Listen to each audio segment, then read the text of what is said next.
আরে এই আকসা তো সেই আকসা, আল্লাহ রাসূল বলেছেন সেই হাদিস, দাজ্জাল পর্যন্ত এখানে এসে ঢুকতে পারবে না। ইহুদিরা তো স্বপ্ন দেখছে দাজ্জালের সিংহাসন গাড়বে, স্বপ্ন দেখতে তো টাকা লাগে না, লোকে কত স্বপ্নই দেখে। তো এখন বেচারারা দেখছে, তো নবী বলেছেন চারটা মসজিদে দাজ্জাল যেতে পারবে না। একটা মসজিদে হারাম, একটা মদিনার মসজিদ, একটা মসজিদে আকসা, আর একটা নবীর ভাষায় মসজিদ তুর পাহাড়ে থাকা মসজিদ। এই চারটা মসজিদে দাজ্জাল পর্যন্ত যেতে পারবে না। শুধু তাই না, ইয়াজুজ মাজুজ যাদেরকে মোকাবেলা করার সাধ্য দুনিয়ার কারো নাই, আল্লাহ নবী ঈসা পর্যন্ত এদের মোকাবেলা করতে পারবেন না। তিনি তার সঙ্গে থাকা মুমিনদেরকে নিয়ে একটা পাহাড়ের আড়ালে আশ্রয় নেবেন। কোন পাহাড় জানেন? জাবালুল খামার। কোথায় সেটা? এটাও হলো আল কুদসের পাশে অবস্থিত পাহাড়। এর আড়ালে গিয়ে আশ্রয় নেবেন। এদিকে ইয়াজুজ মাজুজ দলে দলে এত বেশি পরিমাণে বের হবে যেন তরঙ্গ যেভাবে একটার উপর আর একটা আছড়ে পড়ে, ওরাও একদল আর এক দলের উপর আছড়ে পড়তে থাকবে। সংখ্যা এত বেশি হবে সাগরে গিয়া মুখ দিবে। প্রথম দল পানি খেয়ে এমন সাফ সাফ বানিয়ে ফেলবে, পরের দল এসে বলবে কি রে সাগর দেখি মরা, সাগরে কোনো পানিই নাই। তো কে পারবে এদের মোকাবেলা করতে? তো যখন গোটা জমিনে মানুষকে মারতে মারতে মারতে শেষ করে ফেলবে, তখন তারা বলবে আরে দেখ না, কাতালনা মানফিল আরদ, পৃথিবীতে যারা ছিল সবাইরে মেরে তো শেষই করে দিয়েছে। আমরাও যদি প্রত্যেকে এমন আকীদার অধিকারী হয়ে যাই যে আল আকসা এটার পক্ষে দাঁড়ানো, এর জন্য লড়াই করা, এর জন্য পৃথিবীর কুফরি শক্তির বিপক্ষে ময়দানে নামা, এটা আমাদের দায়িত্ব না। এটা প্যালেস্টাইনে থাকা মাত্র 2 মিলিয়ন বা 23 লক্ষ মানুষ, 2 মিলিয়নের অল্প একটু বেশি, এই 23 লাখ মানুষের দায়িত্ব। এটা আমার দায়িত্ব না, আপনার দায়িত্ব না, বাংলার মুসলমানের দায়িত্ব না, আমেরিকার মুসলমানের দায়িত্ব না, মিডল ইস্টের মুসলমানের দায়িত্ব না। এটা শুধুমাত্র এই অঞ্চলের মুসলমানদের দায়িত্ব। তারা বুঝবে আর আল্লাহ বুঝবে। আমার বড় ভয় লাগে, না জানি আমরা যুগের বনি ইসরাইলে পরিণত হই এই কথার কারণে। আল্লাহ তাআলা সাধ্যের বাইরে বোঝা চাপিয়ে দেন না, এটা সহিহ। লা ইউকাল্লিফুল্লাহু নাফসান ইল্লা উসআহা। কিন্তু মুদ্রার আরেকটা পিঠ আছে, আল্লাহ যতটুকু সাধ্যে থাকে এটার জন্য ছাড়েনও না। কুল্লুকুম রাইন ওয়া কুল্লুকুম মাসউলুন আন রাইয়াতিহি, তোমরা প্রত্যেকেই দায়িত্বশীল। রাসূল বলে দিচ্ছেন প্রত্যেকেই নিজের দায়িত্বের ব্যাপারে জিজ্ঞাসিত হবে রব্বুল আলামিনের সামনে। তো যেই জামানায় মুসলমান ছিল মাত্র 313, বদরের ময়দানে দাঁড়িয়ে কেউ বলে নাই আমরা দুর্বল, আমরা অক্ষম, আমরা অসহায়, আমরা ভাগবো, আমরা পালাবো, আমরা কাপুরুষতার পরিচয় দিব। উল্টো সকলে সেখানেও দৃঢ়তার পরিচয় দিয়েছে, আল্লাহর কাছে সাহায্য চেয়ে ময়দানে হিম্মত দেখিয়ে দিয়েছে। আর এই জামানায় 57টা দেশ থাকার পরও, কোন কোন দেশ মুসলমানদের পারমাণবিক শক্তির অধিকারী হওয়ার পরও, সংখ্যায় 180 কোটি ছাড়িয়ে যাওয়ার পরও মুসলমান বলে আমরা দুর্বল, আমরা অক্ষম, আমরা অসহায়, কি করতে পারি আমরা? আরে 180 কোটি মুসলমানের রয়েছে এর দ্বিগুণ পরিমাণ হাত। আরে যদি এই কয়েকটা হাতও প্রয়োগ করত কাফেরদের বিপক্ষে, এই বেইজ্জতি বরণ করতে হতো না তাদেরকে। এমনকি 180 কোটি মুসলমান গিয়ে মাত্র 80 লাখ ইহুদির কানের সামনে দাঁড়িয়ে খালি যদি তাকবীরের আওয়াজে আসমান জমিন ভারী করে তুলতো, আপনি লিখে রাখেন অন্তত 10% হলেও ইহুদি এই ভয়ে কলিজা ফেটেই মরে যেত।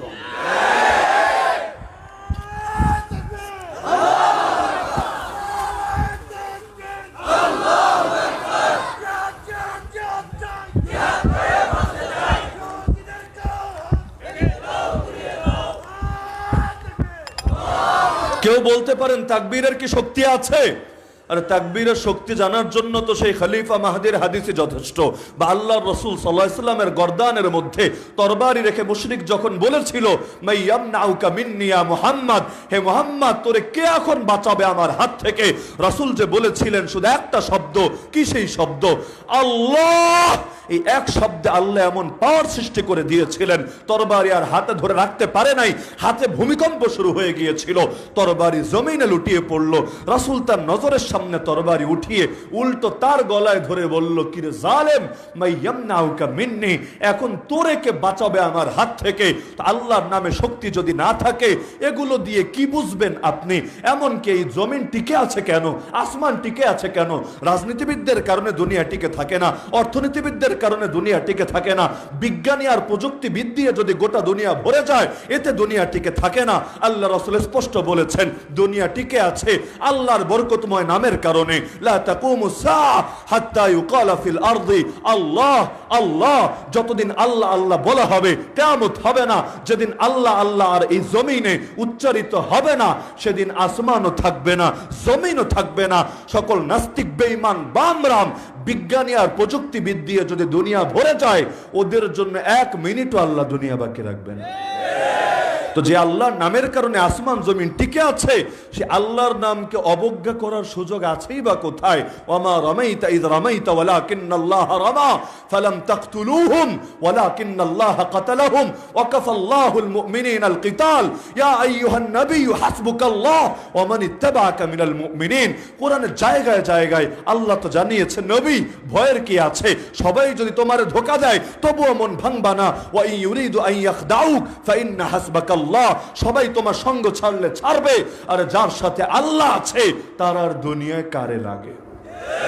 এই কারণে যখন আল্লাহু ইয়াসিমুকা মিনান নাস এই আয়াত নাজিল হয়েছিল, আয়াতের অর্থ আল্লাহই তোমাকে হেফাজত করবে দুনিয়ার মানুষের হাত থেকে। রাসূল পাহারাদার ডেকে বলেছিল, শোনো, তোমরা চলে যাও, আমার আর পাহারাদার লাগবে না। আল্লাহ নিজেই যার হেফাজতের দায়িত্ব নিয়ে নেয়, তার আর দুনিয়ার পাহারাদার লাগে না। হেফাজতের মালিক কে? আরে মালিক কে? হেফাজতের মালিক আল্লাহ, বিজয় দেওয়ার মালিক আল্লাহ, সবকিছুই তো করেন আল্লাহ। আমরা তো বাহ্যিক ওসিলা। আরে ওসিলা দিয়েও পারেন আল্লাহ, ওসিলা ছাড়াও পারেন আল্লাহ। আল্লাহ আমাকে আপনাকে এরকম পাপী বান্দাদেরকে ওসিলা বানান এজন্য না তিনি আমার আপনার মুখাপেক্ষী, বরং এজন্য আমরা তো তার মুখাপেক্ষী। তিনি যদি আমাদের জন্য কপালগুলো এভাবে না খোলেন, শাহাদাতের নসিব এভাবে যদি আমাদের সামনে তুলে না ধরেন, আমরা দামি হব কিভাবে? জান্নাতে বড় মাকাম পাবো কিভাবে? তা আল্লাহ তাআলা তো এই সুযোগগুলো তৈরি করে দেন আমাদেরকে দামি বানানোর জন্য। উহুদে মুসলমান 70 জন শহীদ হয়েছিল। কেন হয়েছিল? কারণ অনেকগুলো বলেছেন আল্লাহ, এর মধ্যে একটা কারণ বলেছেন ওয়ায়াত্তাখিযা মিনকুম শুহাদা। আল্লাহ তোমাদের কিছু মানুষকে শহীদ হিসাবে কবুল করতে চান, কিছু মানুষের শাহাদাতের তামান্নাকে কবুল করতে চান। তো কাফের যদি নাই মারে, শাহাদাতের এই আশা কিভাবেই বা পূরণ হবে? তো নবী মুসা বলেছিলেন, কিন্তু জাতি শোনে নাই। আল্লাহ 40 বছর ওদেরকে একটা উপত্যকায় আটকে রাখলেন, সারাদিন ঘুরে ফিরেও এলাকা থেকে বের হতে পারে না। সেখানেই নবী মুসা আলাইহিস সালামের মৃত্যু চলে আসলো। তো যেই ঘটনা বলছিলাম, এখন যখন তিনি সিদ্ধান্ত নিলেন আর এই কয় বছর অতিরিক্ত বেঁচেই লাভ কি, চূড়ান্ত পরিণামে যেতেই যখন হবে, এখন যাই। হাদিসে আছে আল্লাহর কাছে শেষ দোয়া করলেন, আল্লাহ ফাসআলাল্লাহ আন ইউদনিয়াহু মিনাল মসজিদিল আকসা রামিয়াতান বিহাজারিন। আল্লাহ তুমি আমাকে মসজিদে আকসার নিকটে নিয়ে যাও, এতটা নিকটে আমাকে পৌঁছে দাও, যদিও আটকে আছে সকলে একটা ময়দানে, কিন্তু দোয়া করছে আল্লাহ আমার লাশটা যাতে চলে যায় মসজিদে আকসার কাছে, তবে একেবারেই মসজিদে আকসার মূল এরিয়ার ভেতরে না, বরঞ্চ রামিয়াতান বিহাজারিন, একটা পাথর মারলে পাথরটা যত দূরে যায়। আমি এখানে দাঁড়িয়ে ফুল শক্তি দিয়ে যদি একটা পাথর ছুঁড়ে মারি, কত দূর যাবে? ধরেন মাঠের হয়তো শেষ ভাগ পর্যন্ত যাবে। তো যত দূর যাবে, আল্লাহরে বললেন আল্লাহ এই পরিমাণ দূরত্বে রেখে আমাকে মসজিদে আকসার কাছাকাছি পৌঁছে দাও। আল্লাহ রাসূল বলেন, মেরাজে যাওয়ার সময় আমি নিজে দেখেছি ইনদাল কাসিবিল আহমার, আরে আমার ভাই মুসা তার কবরে দাঁড়িয়ে দাঁড়িয়ে নামাজ আদায় করছে। আমি যদি চাই তোমাদেরকে তার কবর এখনো দেখিয়ে দিতে পারবো। তবে ডাইরেক্ট মসজিদে আকসায় ঢোকার কথা বলেন নাই, বলেছেন আল্লাহ কাছাকাছি পৌঁছায় দাও, তবে একটা ঢিল মারলে যত দূর যায় এই পরিমাণ দূরত্ব রাখো। কিসের জন্য বোঝেন? আরে একমাত্র কারণ একটাই, যেটা বুঝতে পিএইচডি করা লাগবে না, আপনাদের শায়েস্তাগঞ্জের আশপাশের বিভিন্ন দৃশ্য দেখলেও বুঝতে পারবেন। সেটা হলো যে আশঙ্কা আমার নবীও বিভিন্ন ক্ষেত্রে জানিয়েছেন, লা তাজআলু বাদি কবরি ওয়াসানা ইউবাদু। আরে আমি দুনিয়া থেকে যাওয়ার পরে আমার কবরকে মূর্তি বানায় ফেলো না, যে পূজা শুরু করে দিবা, এখানে এসে সেজদা দিতে শুরু করবা। তা আল্লাহ নবী মুসা আলাইহিস সালাম চাচ্ছিলেন না মূল এরিয়ার মধ্যেই তার কবর থাকুক, সকলে মিলে তার কবর খুঁজে পাক, এরপর গিয়ে মাজার বানায়া ধর্ম ব্যবসা শুরু করে দেখ, মাজার পূজা শুরু করে দেখ, ফিতনার দরজা যাতে বন্ধ হয়ে যায়, এজন্য চাচ্ছিলেন না তার কবরের জায়গাটা চিহ্নিত থাক। রশিদ আহমদ গাঙ্গুহি রহমতুল্লাহ আলাইহির কবর খুঁজে বের করেন, সৈয়দ আহমদ শহীদ বেরেলভী রহমতুল্লাহ আলাইহির কবর খুঁজে বের করেন, সৈয়দ আহমদ শহীদ আল্লাহর কাছে আগেই দোয়া করেছেন, আল্লাহ আমার শাহাদাতের পর যাতে আমার কবরকে লোকে মাজার বানিয়ে না ফেলে। আল্লাহর কি কুদরত, লাশটা যে কোন জায়গায় কতটুকু অংশ ছড়িয়ে আছে আল্লাহই ভালো জানে। তো এই আশঙ্কা তো লোকে করে বলেই তো দেখেন না কত বড় বড় বুজুর্গরা আসে, মুজাহিদরা আসে দ্বীনের খেদমতের জন্য, আর লোকে কিনা তাদের মৃত্যুর পর তাদের জায়গাগুলোকে, কবরগুলোকেই বানিয়ে ফেলে শিরিকের কেন্দ্র। আরে যারা তাওহীদ কায়েমের জন্য বুকে রক্ত ঝরালো, এই শাহজালাল মুজাররাদি ইয়ামানিরা নিজের দেশ ছেড়ে, সেই পবিত্র ইয়ামানের ভূমি ছেড়ে এই বাংলার জমিনে আসলো তাওহীদ কায়েমের জন্য, তাওহীদ ছড়ানোর জন্য, শিরিকের ধ্বজাধারী গৌর গোবিন্দর মোকাবেলা করার জন্য। আর এখন পাপী উম্মত তার কবরেই বানিয়ে ফেলছে শিরকের আখড়া। এর চাইতে বুজুর্গদের শানে বড় অবমাননা দ্বিতীয় কিছু হয় না। তো এরকম বাইতুল মাকদিসের মর্যাদা নিয়ে আলোচনা করতে চাইলে কয়েক ঘন্টা শুধু যথেষ্ট এর সবগুলো মর্যাদা তুলে ধরার জন্য। তা আল্লাহ তাআলা হার জামানায় এটারে এমন মর্যাদাপূর্ণ বানিয়েছেন। আল্লাহ রসুল বলেছেন, এক সাহাবী, মহিলা সাহাবী গিয়ে রসুলকে জিজ্ঞেস করেছিল, আফতিনা ফি বাইতুল মাকদিস, ইয়া রাসূলুল্লাহ বাইতুল মাকদিসের ব্যাপারে আমাদেরকে ফতোয়া দেন। রসুল বলেছিলেন, শোনো, হিয়া আরদুল মাহশারি ওয়াল মানশার, এটা হলো হাসরের ভূমি, এটা হলো নসরের ভূমি। অনেকে আবার এই বাক্যের অর্থ বোঝে না, তারা মনে করে ওই যে কিয়ামত বলতে আমরা যেটা বুঝি সেই হাসরটাই হবে এই জেরুজালেমে, এই ইলিয়ায়, এই আল-কুদসের ভূমিতে। ব্যাখ্যা ভালো করে পড়ে নেন, হাদিসের ব্যাখ্যা গ্রন্থে স্পষ্টভাবে পাবেন। আর এই হাসর সেই হাসর না যেটা কিয়ামতের ময়দানের হাসর বলতে আমরা বুঝি। এই হাসর হলো দুনিয়ার হাসর। কিয়ামতের বড় 10টা আলামতের সর্বশেষ আলামত হলো একটা আগুন বের হবে ইয়ামানের আদান এলাকা থেকে, যেটা মানুষকে তাড়িয়ে নিয়ে যাবে শামের ভূমিতে। তো সেটার ব্যাপারে রাসূল বলছেন যে আল কুদসের ভূমি, এই শামের ভূমি, এটা হলো আরদুল মাহশারি ওয়াল মানশার। মাহশার মানেই হলো একত্রিত হওয়ার জায়গা। অর্থাৎ কিয়ামতের আগে একটা আগুন বের হয়ে পৃথিবীর এক প্রান্ত থেকে, অন্য শব্দে মিনাল মাশরিক ইলাল মাগরিব, পৃথিবীর পূর্ব পাশ থেকে তাড়িয়ে মানুষকে নিয়ে যাবে এই শামের ভূমিতে। যতদিন এটা হবে না ততদিন কিয়ামত হবে না। তো হাসরের ভূমি হওয়ার অর্থ এটা। আর কিয়ামত হবে কোন ময়দানে সেটা আল্লাহই ভালো জানে। কোরআনে আল্লাহ বলেছেন, ইয়াউমা তুবাদদালুল আরদু গায়রাল আরদ ওয়াস সামাওয়াত ওয়া বারাজু লিল্লাহিল ওয়াহিদিল কাহ্হার। কিয়ামতের সময় এই জমিন ওই জমিন থাকবে না, জমিনকে পাল্টে দেওয়া হবে। এই আসমান ওই আসমান থাকবে না, আসমানকে পাল্টে দেওয়া হবে। এই পাল্টে দেওয়ার দুই অর্থই হতে পারে। একটা হলো পদার্থগতভাবেই পরিবর্তন করে দেওয়া হবে, না থাকবে এই জমিন, না থাকবে আসমান। কিয়ামতের ময়দান কেমন হবে রাসূল হাদিসে জানিয়েছেন, এমন শুভ্রোজ্জ্বল ভূমি যাতে কোনো তৃণলতাও থাকবে না, ঘাসপালাও থাকবে না। এর বিভিন্ন গুণাগুণ আল্লাহর রাসূল একাধিক হাদিসে বলেছেন। আর এই আসমানও থাকবে না, নতুন কিছু আল্লাহ তাআলা আনবেন আমাদের চোখের সামনে। আর কেউ ব্যাখ্যা করেছেন পদার্থগত পরিবর্তন না, এই জমিনই থাকবে, এই আসমানই থাকবে, তবে রূপ আল্লাহ পাল্টে দিবেন, এটাকে নতুন রূপে জাতির সামনে আনবেন। তো এখন আল আকসাকে জড়িয়ে এই ব্যাপারে তো সকলেই একমত। আমাদের 3 পবিত্র ভূমির 3 পবিত্র মসজিদের একটা হলো মসজিদ আকসা, যেখানে এক ওয়াক্ত নামাজ আদায় করলে এক ওয়াক্তের সওয়াব হয় না, বরঞ্চ আল্লাহ সওয়াবও দেন বহুত গুণ বাড়িয়ে। কত গুণ বাড়ান? এক এক হাদিসে এক এক রকম বক্তব্য পাওয়া যায়। কোন হাদিস সামনে রাখলে বোঝা যায় 250 গুণ, কোন হাদিস সামনে রাখলে বোঝা যায় 500 গুণ, এমনকি এক বর্ণনা অনুসারে দেখা যায় 50,000 গুণ। তো এখন যত গুণই হোক, এটা নিশ্চিত যে অন্য মসজিদ নামাজ পড়া আর এই মসজিদে নামাজ পড়া সমান না। আর মুসনাদে আহমদের হাদিস দ্বারা তো এটাই প্রমাণিত, এই মসজিদে নামাজের জন্য গেলে, নামাজ পড়ে বের হলে সাধারণ নামাজি থাকে না, নতুন জন্মগ্রহণ করা বাচ্চার মতো নিষ্পাপ হয়ে যায়। তো এত পবিত্র যেই ভূমি, এত পবিত্র যেই মসজিদ, সেই মসজিদের হক আমার আপনার কাঁধে কত বেশি। আরে আল্লাহর প্রতিটা ঘর হেফাজত করা আমার ঘর হেফাজতের চাইতে বেশি গুরুত্বপূর্ণ।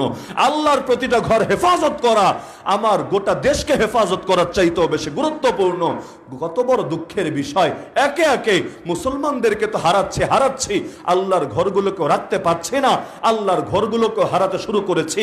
আরে এই আকসা তো সেই আকসা, আল্লাহ রাসূল বলেছেন সেই হাদিস, দাজ্জাল পর্যন্ত এখানে এসে ঢুকতে পারবে না। ইহুদিরা তো স্বপ্ন দেখছে দাজ্জালের সিংহাসন গাড়বে। স্বপ্ন দেখতে তো টাকা লাগে না, লোকে কত স্বপ্নই দেখে। তো এখন বেচারারা দেখছে। তো নবী বলেছেন চারটা মসজিদে দাজ্জাল যেতে পারবে না। একটা মসজিদে হারাম, একটা মদিনার মসজিদ, একটা মসজিদে আকসা, আর একটা নবীর ভাষায় মসজিদ তুর পাহাড়ে থাকা মসজিদ। এই চারটা মসজিদে দাজ্জাল পর্যন্ত যেতে পারবে না। শুধু তাই না, ইয়াজুজ মাজুজ যাদেরকে মোকাবেলা করার সাধ্য দুনিয়ার কারো নাই, আল্লাহ নবী ঈসা পর্যন্ত এদের মোকাবেলা করতে পারবেন না। তিনি তার সঙ্গে থাকা মুমিনদেরকে নিয়ে একটা পাহাড়ের আড়ালে আশ্রয় নেবেন। কোন পাহাড় জানেন? জাবালুল খামার। কোথায় সেটা? এটাও হলো আল কুদসের পাশে অবস্থিত পাহাড়। এর আড়ালে গিয়ে আশ্রয় নেবেন। এদিকে ইয়াজুজ মাজুজ দলে দলে এত বেশি পরিমাণে বের হবে যেন তরঙ্গ যেভাবে একটার উপর আর একটা আছড়ে পড়ে, ওরাও একদল আরেক দলের উপর আছড়ে পড়তে থাকবে। সংখ্যা এত বেশি হবে সাগরে গিয়া মুখ দিবে। প্রথম দল পানি খেয়ে এমন সাফ সাফ বানিয়ে ফেলবে, পরের দল এসে বলবে কি রে সাগর দেখি মরা, সাগরে কোনো পানিই নাই। তো কে পারবে এদের মোকাবেলা করতে? তো যখন গোটা জমিনে মানুষকে মারতে মারতে মারতে শেষ করে ফেলবে, তখন তারা বলবে আরে দেখ না, কাতালনা মানফিল আরদ, পৃথিবীতে যারা ছিল সবাইরে মেরে তো শেষই করে দিয়েছি, এখন কি বসে বসে ললিপপ খাবো? আয় এখন অন্য কাম করি। কি সেটা? হালুম্মা ফাল নাকতুল মানফিস সামা। বেয়াদবের বাচ্চারা বলবে আয় এখন আমরা আসমানওয়ালারেও মেরে ফেলি। এরপর তুনির থেকে বের করে তীর ছুড়বে আসমানের দিকে। ওই ফেরাউনও যেমন ছুঁড়েছিল। ফেরাউন নিজের রব্বে আলা দাবি করে। আলা মানে হলো যিনি সবার উপরে। আমরা সেজদায় গিয়ে বলি সুবহান রব্বিয়াল আলা, নিজের ব্যাপারে বলছিল আনা রব্বুকুমুল আলা। তো সবার উপরে যে ফেরাউন, সে আবার হামান রে বলে হামান একটা সিঁড়ি বানানা। কি হবে সিঁড়ি দিয়া? বুঝোস না? আমি সিঁড়ি দিয়ে আসমানে উঠবো। ইয়া হামান ইবনিলি সারহা লাআল্লি আবলুগুল আসবাব আসবাবাস সামাওয়াতি। আরে আসমানে উঠে কি করব জানোস না? ফাআত্তালিআ ইলা ইলাহি মুসা, আমি মুসার আল্লাহরে মুসার খোদারে খোঁজা শুরু করব। ফাআযুন্নুহু কাযিবা, আমি তো মনে করি মুসাও মিথ্যুক, মুসার আল্লাহও মিথ্যুক। তারপর নিজের চোখে দেখে এসে তোদের সামনে ব্রিফিং করব, তোদেরকে অবগত করব। এখন উঠলো উপরে। উঠার পরে এখন ভাবলো তুনিরে তীর যেহেতু আছে, তীর মেরে চোখে যেহেতু ধরা পড়ে না, তীর মেরে শেষ করে দেই। যদি কেউ থাকেও আমার তীর খাওয়ার পর কে আর বাঁচবে? তো যে নিজেরা দাবি করে সবচাইতে উঁচা রব, সবচাইতে সুমহান রব, সে আবার সিঁড়িতে উঠে উঠে উঁচা হয়ে হয়ে এরপর আসমানে তীর মারে। আল্লাহ তাআলা তো জালেমকে ঢিল দেন, আল্লাহ জালেমকে ছাড় দেন, যদিও ছেড়ে দেন না। ইন্নাল্লাহা ইউমহিলু ওয়ালা ইউহমিলু। তা আল্লাহ তাআলা ওরেও ঢিল দিলেন। তীর তো মারলো, তীর তো অনেক উপরে গেল, তার নজরের বাইরে চলে গেল। এরপর আবার ফিরেও এলো। বেচারা দেখলো কিরে তীরের মধ্যে দেখে রক্ত লেগে আছে, রক্তের ছোপ ছোপ দাগ লেগে আছে। সে তো মহা খুশি, আরে আন্দাজে ঢিল মেরেছি, কাম তো যা হওয়ার হয়ে গেছে, মুসার খোদা মরে গেছে। নাউযুবিল্লাহ মিনাল্লাহ। তো ইয়াজুজ মাজুজ এই বেয়াদবি করবে, তীর মারবে আসমানের দিকে। আল্লাহ তাআলা ওদের তীরগুলো ফেরেশতা দিয়ে পাঠিয়ে দিবেন রক্তমাখা অবস্থায়। ওরা তো মহা খুশি, পৃথিবী জয় করেছি, এবার আসমানটাও জয় করে ফেলেছি। এখনকার দুনিয়ার কাফের মুশরিকদের মতো মুসলমানদের দেশগুলো তো খেয়ে শেষই করে ফেলেছে। আমাদের পবিত্র খেলাফতকে পর্যন্ত 100টা বছর পর্যন্ত দমিয়ে রেখেছে। 100 বছর হয়ে গেল মুসলমান খেলাফতের স্বাদ আর পাচ্ছে না। এখন এগুলো বাদ দিয়ে মঙ্গল গ্রহ কেমনে দখল করা যায়, এলিয়েনের উপর কেমনে রাজত্ব করা যায়, চাঁদের দেশে কেমনে জমি কেনা যায়। চন্দ্রযান 3 গেল চাঁদের দেশে। দেশের প্রধানমন্ত্রী ভারতের ঘোষণা দিল যেই জায়গায় চন্দ্রযান নেমেছে সেটা এখন থেকে হিন্দু রাষ্ট্র হয়েছে। এটার হিন্দুয়ানি একটা নাম পর্যন্ত দিয়ে দিয়েছে। কিয়েস করে বাবা, দুনিয়া তো দখল করেছে, কাশ্মীরকে গিলে খেয়েছে, আসামকে খেতে চাচ্ছে, এমনকি কোনো কিছুই ছাড়তে রাজি না। এবার চাঁদের দেশেও দখল করার পায়তারা চালাচ্ছে। তো ইয়াজুজ মাজুজ এই কামটা করবে, অবশেষে আল্লাহ তাআলা ওদেরকে ধ্বংস করবেন গায়বে আযাব দিয়ে। কোথায় সেটা? সেটাও এই পবিত্র ভূমিতে। তেমন এক জায়গা শাম। আরে শামের পবিত্র ভূমি নিয়ে বলতে চাইলে নিজের কাছে মজাই লাগতে থাকে, ঘন্টার পর ঘন্টা সময় পার হয়ে যেতে থাকে। তো এত পবিত্র ভূমি হারিয়ে ফেলেছি আমরা। এর চাইতে বড় লজ্জার বিষয়, দুঃখের বিষয়, আফসোসের বিষয় কি হতে পারে? অন্তত রাসূলের মহব্বতে হলেও তো আঁকড়ে থাকা দরকার ছিল। যেই ঘরে আল্লাহ রাসূল ইমামতি করেছেন, অন্য নবীদের উপর শ্রেষ্ঠত্ব লাভ করেছেন। আরে যেই ঘরে আল্লাহ তাআলা মেরাজ করাবেন তারা ডাইরেক্ট আসমানে তুলে নিতে পারেন, আল্লাহর শক্তিতে কোনো কমতি নাই। আল্লাহ তারে মসজিদে হারাম থেকে প্রথমে মসজিদ আকসায় নিয়ে গেলেন, তারপর মসজিদ আকসা থেকে বুরাকে চড়িয়ে সিদরাতুল মুনতাহা হয়ে আরশে মুআল্লা পর্যন্ত নিয়ে গেলেন। তো যদি কিছু নাই থাকে আল্লাহ তারে কেন এত দূরের সফর করালেন? তো এত দামি যেই ঘর হারিয়ে ফেলেছি, উদ্ধার করব কিভাবে? আর উদ্ধার করার পথ একটাই, যে যেই ভাষা বোঝে তারা সেভাবেই বুঝাতে হয়। দ্বিতীয় কোনো ভাষায় তারা বুঝালে কাজ হয় না। আল্লাহ নবী আবু জাহালকে কম দাওয়াত দেন নাই, আল্লাহ নবী আবু লাহাবকে কম বুঝান নাই। আর এক সাহাবী বলেন, আমি দেখছিলাম একজন নওজোয়ান হাটে মাঠে ঘাটে বাজারে গিয়ে মানুষকে দাওয়াত দেয়, তার পেছনে পেছনে আরেকজন বয়স্ক লোক আসে, সে এসে বলে, আরে তোমরা খবরদার ওর কথা কানে নিও না, ও আমার আপন ভাতিজা, ওর মাথায় সমস্যা আছে, ও মানসিক রোগী, ও পাগল।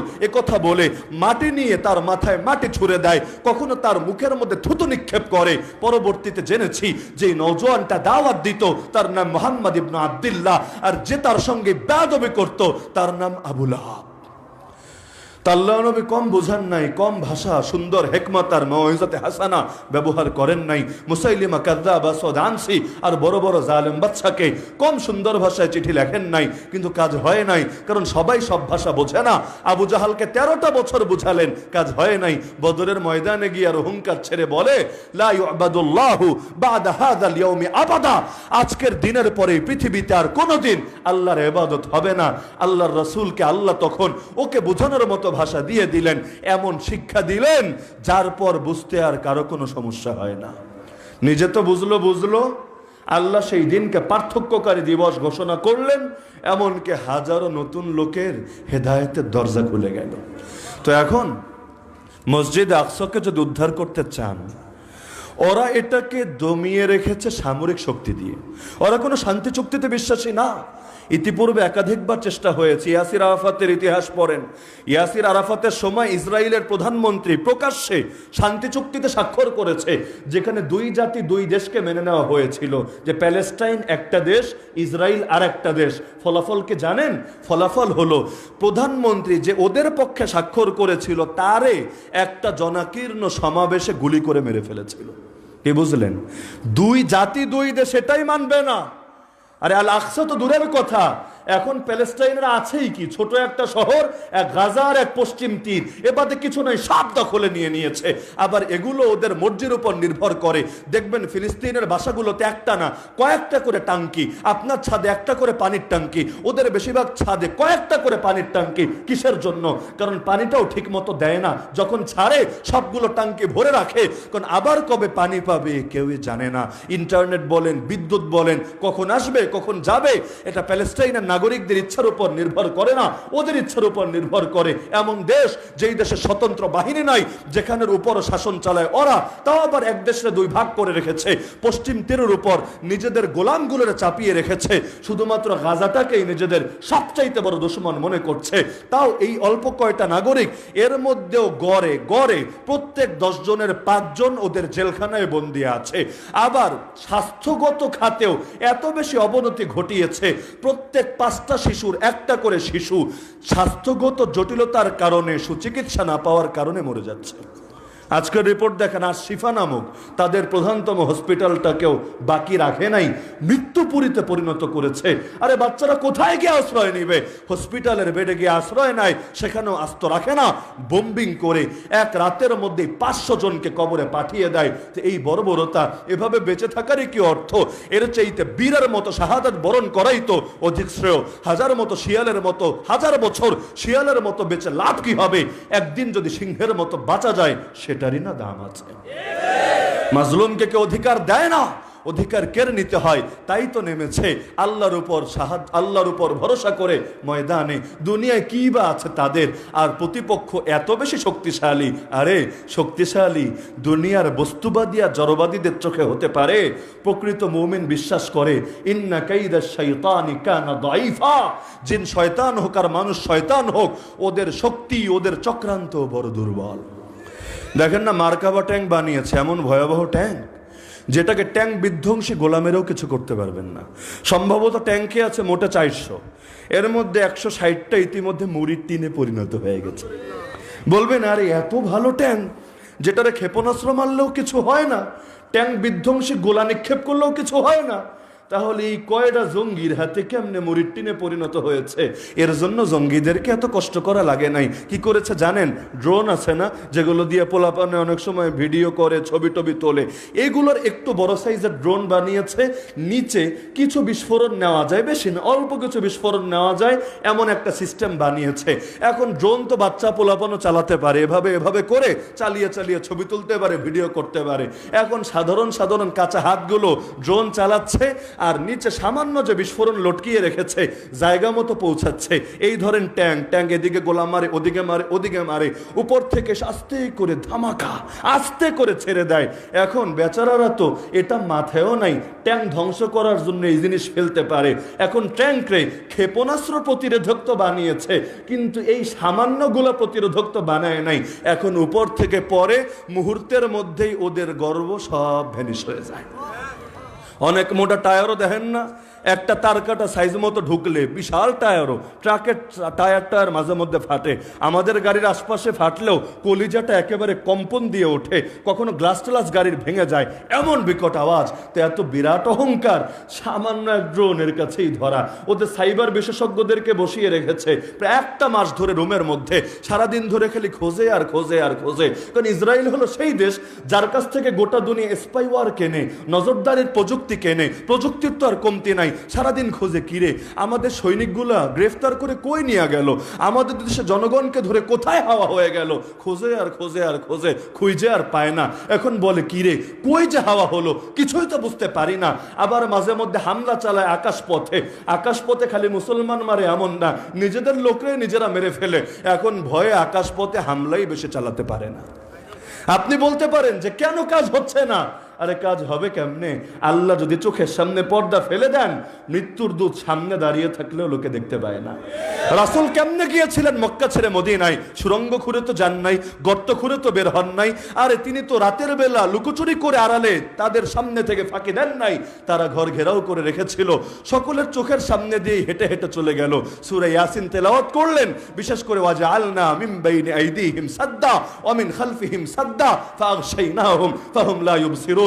আল্লাহ নবী তাদের সামনে দিয়ে চলে গেলেন, কেউ দেখতেই পেল না। আবু লাহাবের বউ উম্মে জামিল একবার পাথর নিয়ে এসেছিল রাসূলের মাথা ফাটিয়ে দিবে বলে, কারণ আল্লাহ রাসূলের উপর সূরা লাহাব নাজিল হয়েছে, যে সূরা লাহাবে বলে দেওয়া হয়েছে সায়াসলা নারান যাতা লাহাবি ওয়া ইমরাআতু, আবু লাহাব জাহান্নামে যাবে, তার শেল্টার দাতা বউ জাহান্নামে যাবে। যেন তেন কথা না।